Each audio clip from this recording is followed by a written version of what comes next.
Oke teman-teman, ketemu lagi dengan saya Yudi Popeye Channel. Hari ini saya akan mengungkap misteri terbakarnya kapal Tampo Mas 2 di Laut Masa Lembo, segitiga bermuda di Indonesia.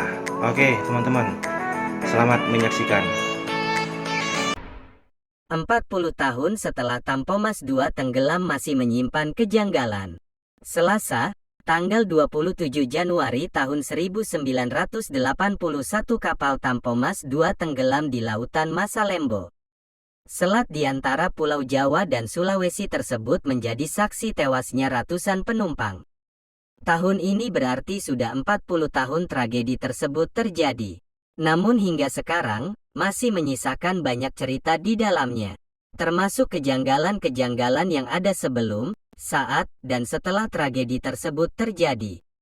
Kapal Tampo Mas 2 sendiri sebelumnya bernama MV Great Emerald. Dibuat pertama kali tahun 1956 oleh Mitsubishi Heavy Industries di Shimonoseki, Jepang. Kapal berbobot 2.419.690 ton tersebut awalnya sudah dianggap afkir pada tahun 1971, kemudian dimodifikasi ulang kembali di Taiwan. Setelah dimodifikasi ulang, kapal itu kemudian dinamakan Tampo Mas 2. Dengan lebar 22 meter dan panjang 125,6 meter, kapal Tampo Mas 2 kemudian dibeli oleh PT PAN, Pengembangan Armada Niaga Nasional, dari pihak Komodo Marine Co., dengan harga 8,3 juta US dollar. Kemudian dipergunakan oleh PT Pelni, Pelayaran Nasional Indonesia, yang membelinya kembali dengan cara mengangsur selama 10 tahun, kepada PT PAN. Harga terlalu mahal. Kejanggalan pertama yang ada merupakan harga kapal yang dianggap terlalu mahal. Karena diketahui sebelumnya kapal ini ditawarkan kepada perusahaan pelayaran swasta lain hanya seharga 3,6 juta US dollar. Ada indikasi terdapat kong kali kong permainan harga dan kepentingan penguasa di dalamnya. Namun bukti tersebut tak dapat dimunculkan oleh pihak Kejaksaan Republik Indonesia dalam persidangan kasus ini berikutnya. Pelayaran perdana yang memalukan. Kejanggalan berikutnya mengenai kisah pelayaran pertama kapal Tampo Mas 2 yang memalukan. Pelayaran perdana Tampo Mas 2 dilakukan pada tanggal 2 Juni sampai dengan tanggal 13 Juni tahun 1980. Rute yang ditempuh ialah Padang Jakarta Ujung Pandang. Pelayaran tersebut mengajak serta sejumlah wartawan dan anggota DPR. Pada pelayaran, yang diikuti oleh beberapa anggota DPR tersebut sempat terjadi mati mesin beberapa kali. Berbagai kejanggalan selama perjalanan diantaranya kapal yang berputar-putar dalam radius yang sama dikarenakan rusaknya salah satu knop otomatis pengatur mesin kapal.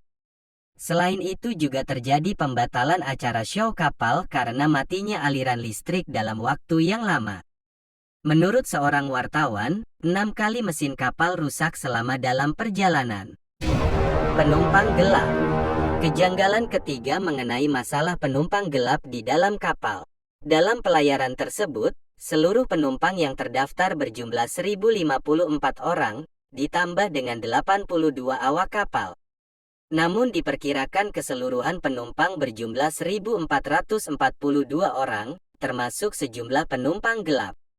Sebuah sumber menyebutkan angka taksiran jumlah penumpang gelap sekitar 300 orang.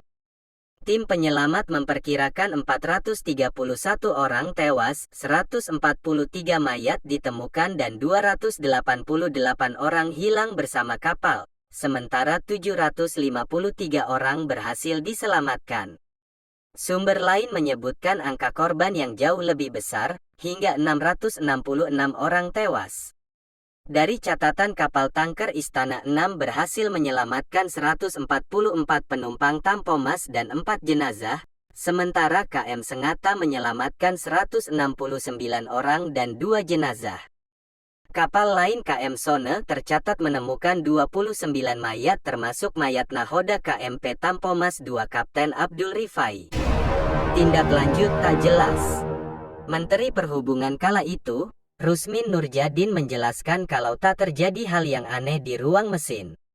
Justru ia merujuk pada kasus kebakaran awal di ruang geladak kapal, tempat kendaraan berada.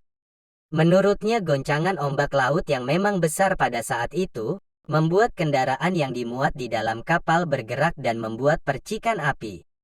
Kemudian api tersebut yang menyebar ke ruang mesin. Penyelidikan yang dipimpin oleh Jaksa Bob Rusli Effendi Nasution juga tak memberikan hasil yang memuaskan. Ada kesan bahwa kasus ini dengan sengaja ditutup-tutupi oleh pemerintah saat itu, meskipun banyak suara dari parlemen yang menuntut pengusutan yang lebih serius. Itulah 40 tahun setelah kapal Tampomas II tenggelam masih menyimpan kejanggalan. Jangan lupa untuk subscribe, like dan komen agar tidak ketinggalan video-video selanjutnya.